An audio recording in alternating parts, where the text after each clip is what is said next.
Madam Vice President, thank you very much for your time. It's good to be with you again. Thank you. So let me begin by talking about Ukraine. The U.S. is sending more troops to Eastern Europe. Does this mean that we are one step closer to war in the region? Well, we have no intention of sending U.S. troops into Ukraine, but we are very clear, we've been very clear with President Putin, that if Russia takes aggressive action in a way that compromises the sovereignty and territorial integrity of Ukraine, we are prepared to take serious and swift action, economic sanctions in particular. Now, are you concerned that President Putin might read this deployment of troops as an escalation? Here's the bottom line, Julio. The United States of America respects sovereignty and territorial integrity, in this case of Ukraine. And any violation of their sovereignty, of their territorial integrity, we take as an aggressive action, and we will have serious and swift consequences. And we've been very clear with Putin from the beginning, and we remain consistent and clear about that. We hope that we can approach this issue in a way that leads with diplomacy, and we have made attempts to do that, but we are also prepared to take severe action if necessary. Now, President Putin has said that the U.S. is trying to draw Russia into an armed conflict. What would you respond to that? The facts speak for themselves. The facts are that there has been a lining up of Russian artillery and troops in a way that suggests that there may be aggressive action. Of course, no one knows. This is the decision of Putin. But again, what we know is what we're prepared to do if he takes aggressive action. And that's the only thing I can speak to. I cannot speak to his state of mind or his intentions, but I am very clear about our intentions. And we've been very clear with President Putin about our intentions. Good.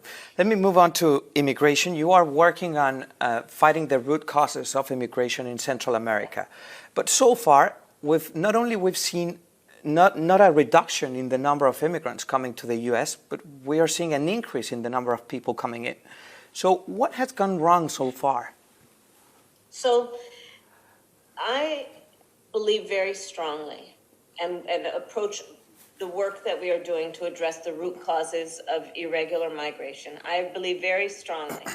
Most people don't want to leave home. They don't want to leave the place where they grew up, the church where they worship. They don't want to leave their grandmother. And when people leave home, it usually is for one of two reasons.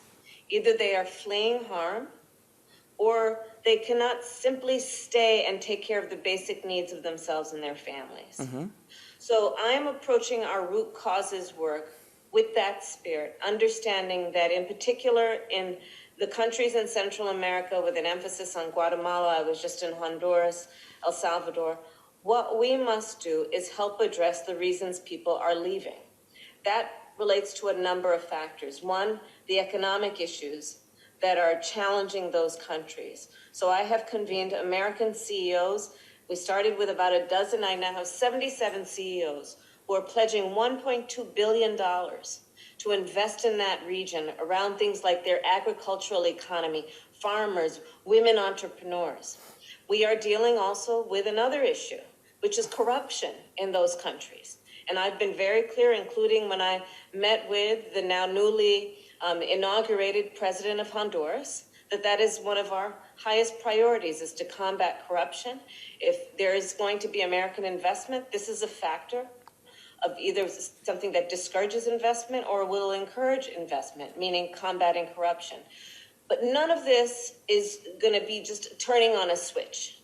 It requires focus, it requires intention, it requires an investment over a period of time, which means, in the short point, is that you're not going to see the benefit of it overnight, because the problems didn't occur overnight. But we are committed to addressing these root causes, and we are already seeing success. For example, Microsoft is one of our partners. We're already seeing how that we've expanded the ability of people in the region to have access to high-speed internet. So we are seeing progress. Now, Madam Vice President, do you really trust Central American leaders to fight corruption? Because I understand you don't want to work with President of Salvador.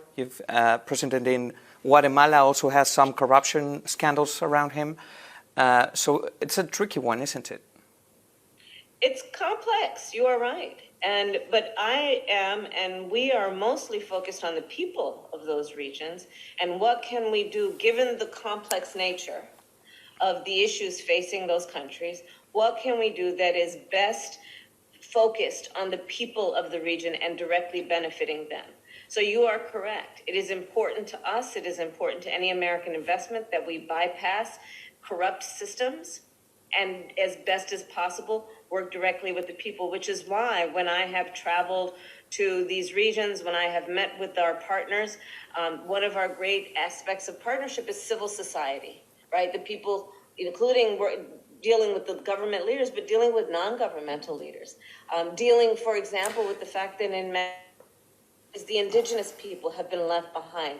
LGBTQ plus people have been left behind. Women have extraordinary needs. I was speaking with the president of Honduras about the violence against women in that country and what we must do to address that, including the issue of human trafficking and human smuggling. So to your point, the issues are complex, no doubt. Madam Vice President, the benefits of your work in Central America might come in a long term. But elections are in a couple of months' time, and I'm sure you are aware that the border is going to be an issue in the coming elections.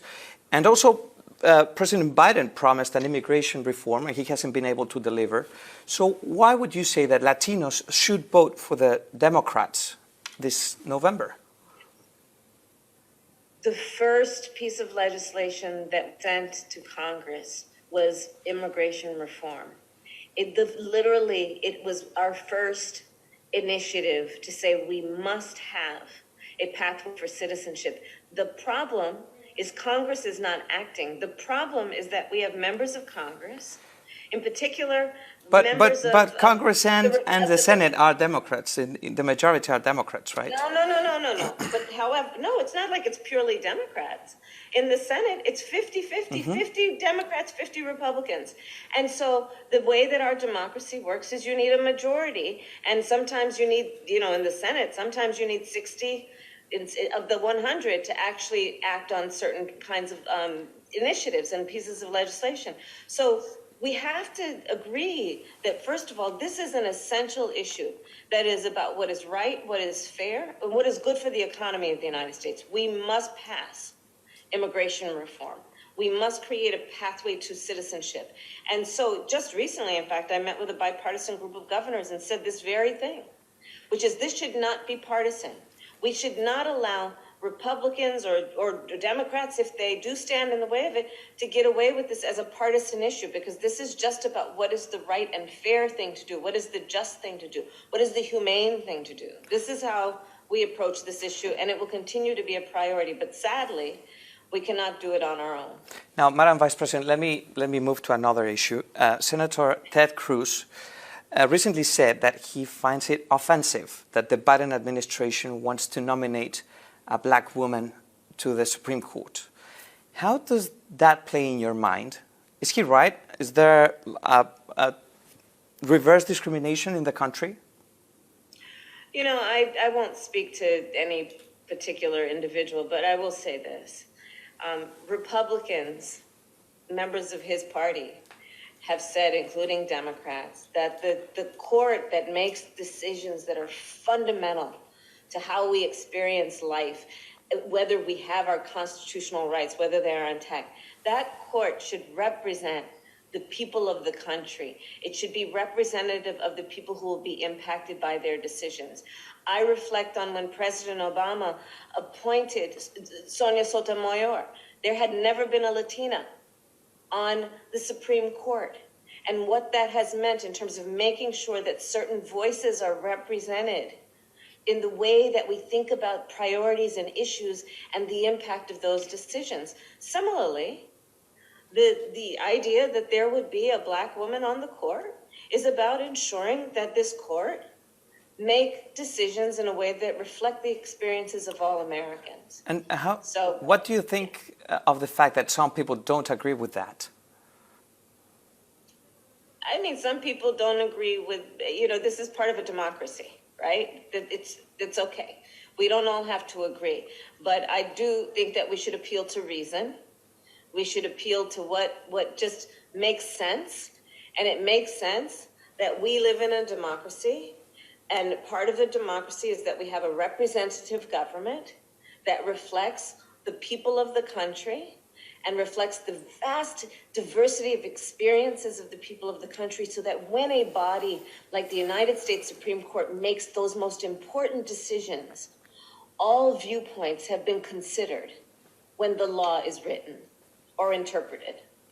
Madam Vice President, thank you very much for your time. Thank you. It's good to be with you. Good to see you. Thanks.